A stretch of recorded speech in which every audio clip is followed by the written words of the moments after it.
Hello guys and welcome to Mark Shrimp Tanks. Today we will be setting up a Blue Dream Neocaridina shrimp tank that has already been set up before, that's had crayfish in it, but we're going to add some beautiful blue Neocaridinas to it, and it's coming right up.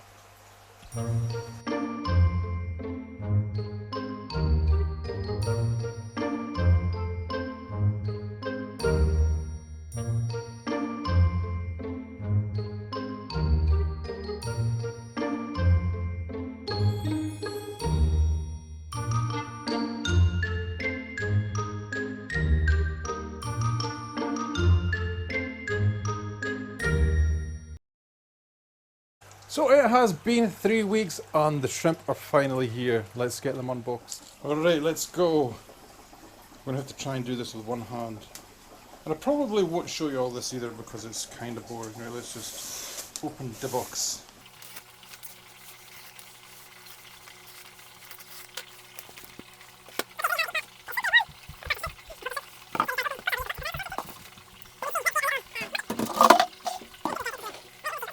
Let's see. Nothing in the creases of the bag. I'm going to cut open this bag quite a bit. This time Jan has used breather bags.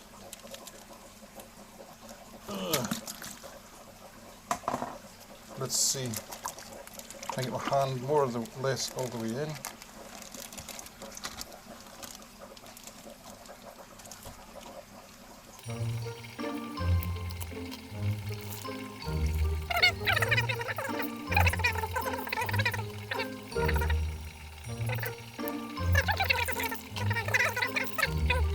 Put these guys out here. Check the bag again, all over. Let's check the corners. I always double check these again after anyway, right? So how many do we have? 1, 2, 3, 4, 5, 6, 7, 8, 9, 10, 11, 12, 13, 14, 15, 16, 17, 18, 19, 20, 21. So you give me one extra. Right, so one extra. I'm going to set up the drip acclimator for this, and I'll show you that, and then we'll drip acclimate them for a few hours.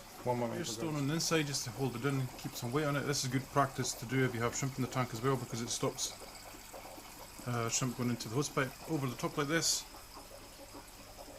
Decent length of pipe here to create the suction and siphon effect into a little air valve like this. I use little air valves, and this is dripping probably 2 or 3 drips a second. Alright, and there's the drop. I like to have a decent drop into the bucket just to get that little splash and ripple, keep the water moving. Right, and I would imagine with the difference in TDS that this is going to take probably 4, 5, 6 hours, something like that, right, for this to equalise itself. Okay guys, so this was a drip and a half. It is now 10 o'clock at night. These shrimp have been dripping for 11 hours. This is how much time I give them to acclimate. And they've all done very well. I do see in here as well that there is some molt, so some of them have molted, which is a good sign. We now have matching TDS in the container and in the tank. So now we can release the shrimp, and I think this is probably a good spot for you to see just how much biofilm is in the glass here and how much life there is, right? So these guys get in that tank.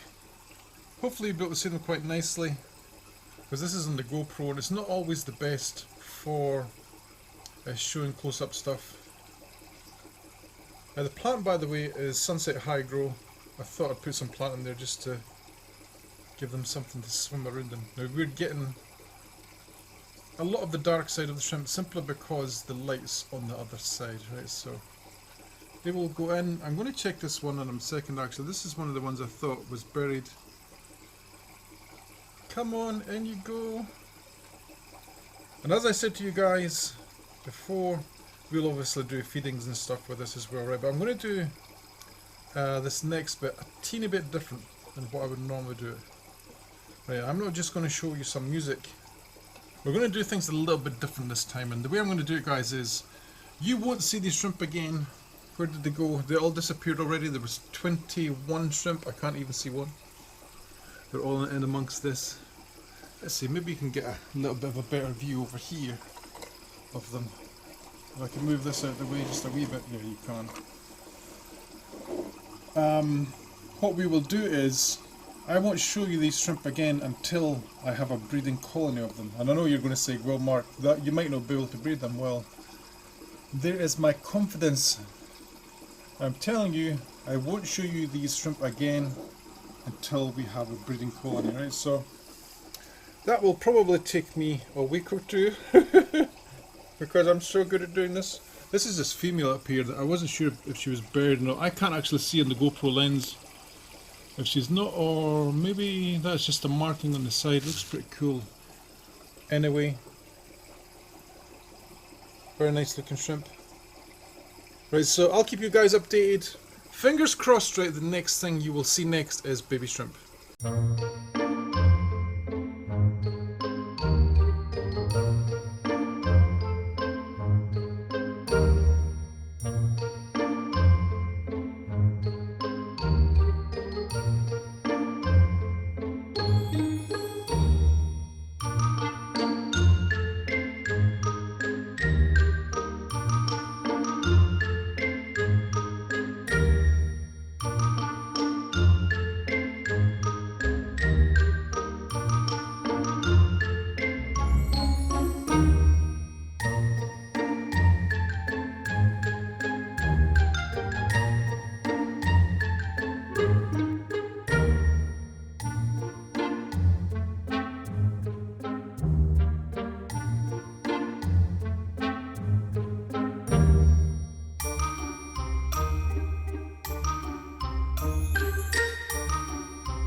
So let's talk a little bit about this tank briefly while I show you all these lovely, beautiful baby blue dream neocaridina shrimp.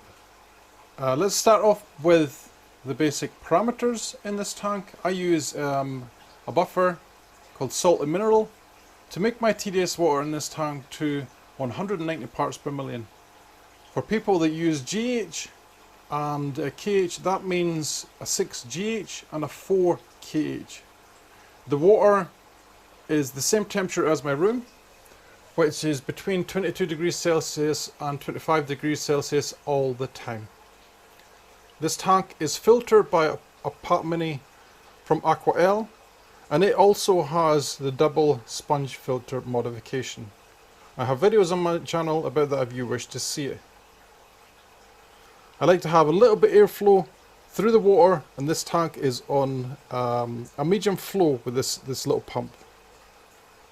In the tank itself, I like to have lots of rock cover for neocaridinas because I want as much biofilm as possible.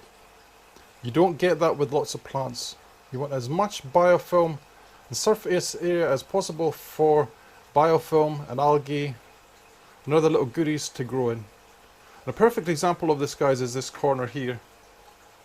Look at the amount of microfauna in this tank. If you have tons of microfauna, you will have a lot of baby shrimp. The other important thing that I haven't mentioned yet about this tank is I like snails.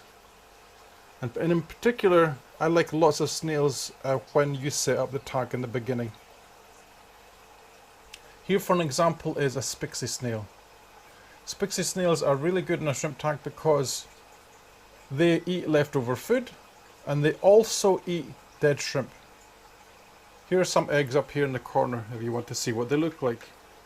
They breed a little bit slow for me. I have had some batches of eggs, but they tend to be slower than assassin snails, so don't worry about them eating your shrimp. They also help with the cycling of the tank as well. In the beginning, before you guys would have seen this tank setup, I actually add a lot of Malaysian trumpet snails to the tank as well. I do 10% water change on this every week or two, and that is it. I also like to use leaves to promote biofilm growth in my shrimp tanks as well. Before I end the video, I just want to say thank you for watching. If you want to subscribe and see tons and tons of shrimp like I'm going to show you now, then please hit that subscribe button and bell notification so you never miss another video, because I breed tons and tons of shrimp and I'm a very successful shrimp breeder. Thank you for watching, guys, and I'll catch you in the next one.